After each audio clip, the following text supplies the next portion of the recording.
Aš atėjau dirbti 1995 metais į dabartinę Vilniaus profesinę sąjungą Solidarumas, kuri tada vadinosi Vilniaus darbininkų sąjunga.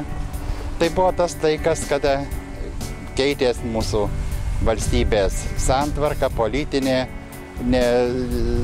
valdžia, keitės pramonė, taip pat keitės ir profsąjungų tikslai ir jų užmojai, nes griuvo daugelis įmonių, kurios buvo arba nereikalingos, nes buvo nutraukti ryšiai su Rusija, arba jos smulkėjo ir žmonės buvo dažnai atleidinėjami iš darbo, netgi be jokios priežasties.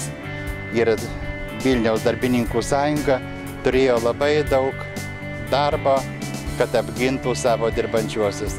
Mes turėjom tuo laiku apie 120 įvairiais laikais ir 130 Vilniaus organizacijų, tai buvo didesnės ar mažesnės organizacijos įmonėse, įstaigose.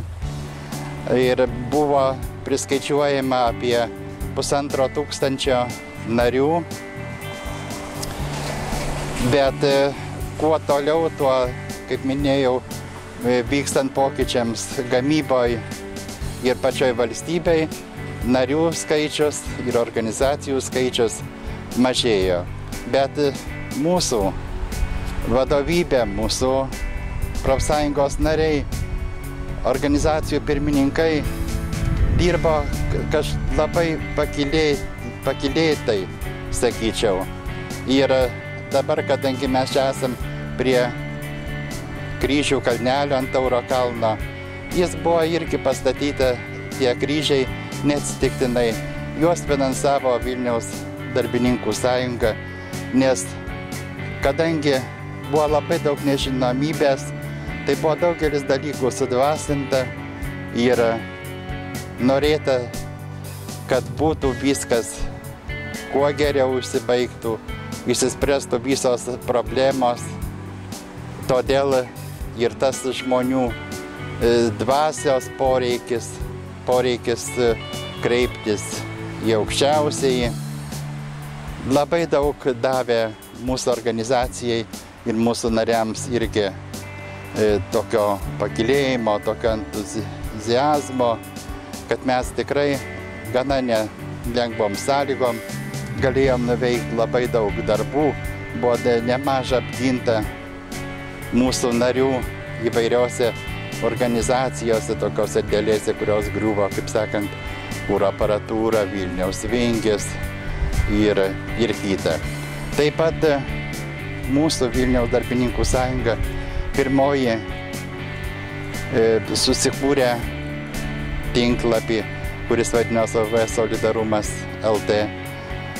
Mums nebuvo problema teisininkų savanorių, mums nebuvo problema informacinių technologijų specialistų savanorių ir nebuvo tokio, kaip kad dažnai dabar yra, kad kiek tu man mokėsi, tada aš tau dirbsiu.